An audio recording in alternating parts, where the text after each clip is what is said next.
Limited color paintings are simple but powerful. Using just a few colors doesn't mean that the painting is going to end up boring. Far from it. There are dual color combinations that mesh beautifully and bring unique character and atmosphere to an artwork. And limiting yourself with the colors allows you a little more leeway, a little more freedom to focus on practicing your values, your brush techniques, while still achieving more variety than a monochrome painting. There are certain watercolor pairings that leave me mesmerized, and this is one of them: Burnt Sienna and Payne's Gray.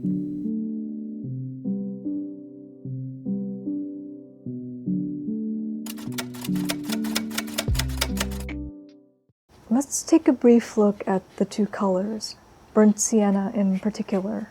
These swatches here are the Burnt Siennas from 5 different brands: Schmincke, Holbein, Winsor Newton, Daniel Smith, and M. Graham. With Payne's Gray, I'm using only the Winsor Newton version. Most Burnt Siennas are composed of the base pigment PBR7 or PR101, but the pigment alone doesn't tell you the whole story. The pigment is the starting point in the life of each of these paints, but there are processes and variables in between that determine their exact color in the end, like the size of the pigment particles, the temperature that the mixture is heated to, minute differences that are unique and sacred to each manufacturer. And that's how we get 5 Burnt Siennas that all look completely different. Schmincke and Winsor Newton are the only ones of the group that consist of PR101, but Schmincke has an extra pigment attached to it, PBK9, which is normally the base pigment of black paints. Besides that, Winsor Newton has more of an orange-yellow look to it and is very granulating. Schmincke is much more fine, the finest of the 5 actually, and has a reddish tone. It also looks very milky, like someone added a few spoonfuls of cream to it. Holbein, Daniel Smith, and M. Graham have the pigment PBR7, but again, you can see the differences between them. M. Graham always produces the richest colors, and it's the same case here. It's the most muted of the 5, not quite as yellow and not quite as red as some of the others. It's squarely somewhere in between. And the color is just pure condensed earth. And with Payne's Gray, you can get a really dark mixture. Holbein is the most yellow-toned of the 5, and it's my second favorite of the group. When mixed with Payne's Gray, it produces a beautiful greenish rust color that I have such a visceral reaction to because it reminds me of abandoned places, of buildings smashed open and overtaken by nature, metal fences peeling off, weathered away by the rain, a bygone relic from another time, another place, unearthed from the dirt. I love it deeply. Daniel Smith is the most red-toned of the group and happens to be my favorite. It resembles red clay, the terracotta tiles of the old houses in Italy, baked jars stacked and lined outside of an artisan shop tucked away at the end of an alley. It's home, warmth, and a good meal stirred up into one. And Payne's Gray just washes it out with a coolness that accentuates that feeling of comfort. With Burnt Sienna and Payne's Gray, you're pairing 2 colors on the opposite side of the color wheel, the complements. So they're going to look pleasing next to each other, and they're going to create nice neutrals. With Burnt Sienna, you have the lights, the bright areas of the painting taken care of. And with the Payne's Gray mixture, you have the neutrals and the darks taken care of. It's a brilliant, versatile combination. So now I'm going to do some example paintings so you can see how it all kind of comes together. First, I'm painting a portrait using the Daniel Smith Burnt Sienna and Winsor Newton's Payne's Gray.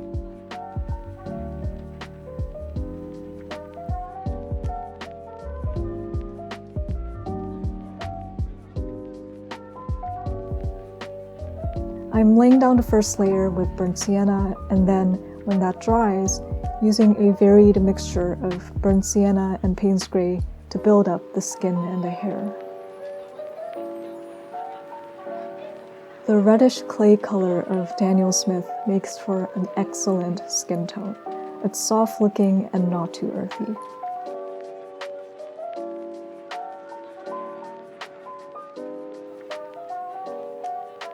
And keeping parts of the hair very soft and loose, avoiding those hard edges, using clean water where necessary to pull the paint out.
In hindsight, I think I could have done without these decorative elements around the hair.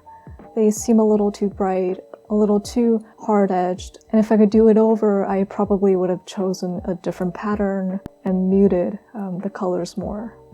But hey, it's not the end of the world. That's what these fast paintings are for, to try out elements that may or may not work and to workshop them.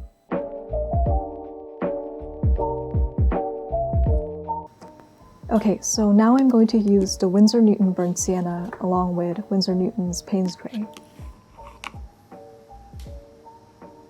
For this, I'm painting a pair of boots with a bouquet of plants stuffed inside of them. Because art imitates life, life imitates art, and we should all aspire to stuff foliage down our clothing.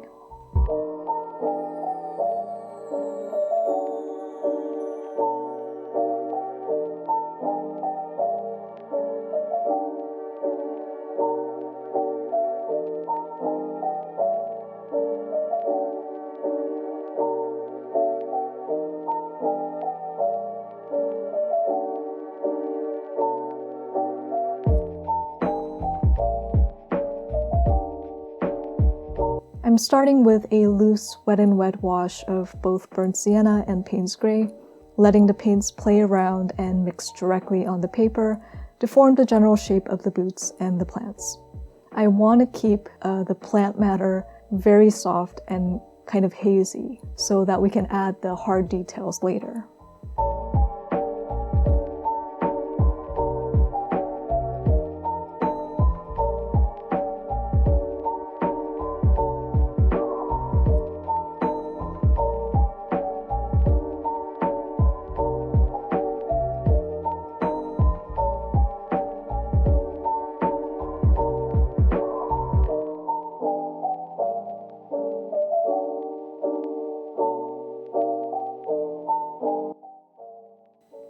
Burnt sienna is more granulating than Daniel Smith's, I find, and so the paint tends to clump together, especially if you apply a thick layer of it.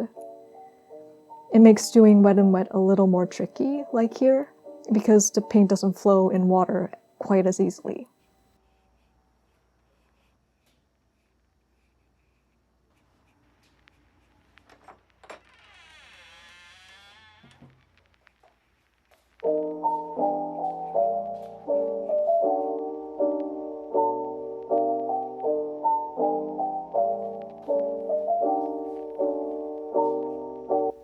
I'm adding in more detailed shapes on top of the wash, varying the paint mixture so that it's warmer in certain areas and cooler in the shadows.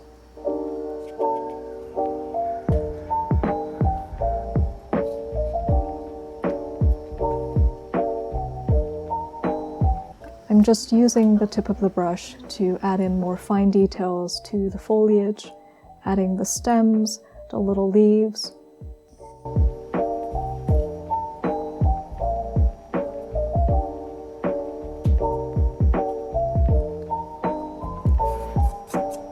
I'm just going over the initial sketches with a pencil again because some of the details got washed out during the painting. So I'm just drawing in the holes, the lace holes, the laces, and the structure of the boot soles.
And here you have it.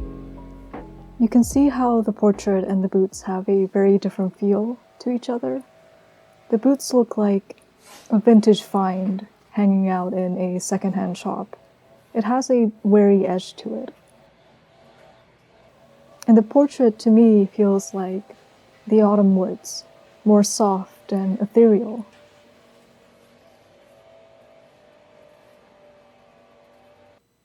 And this last one I did, which I didn't show, was a combination of several burnt siennas and also quinacridone orange for the tail. It's a crow seneschal sitting on his scarecrow companion. He was placed in charge of protecting a wheat field from an invasion against the ravens. I didn't think too hard about it while I was painting, and I didn't do too much prep for it. I just found a reference for the bird and the branches and just went with it. And I still love how it turned out. And that's the magic of this color scheme. Everything about it screams autumn and decay and old, old things, and injects a great amount of depth into your art.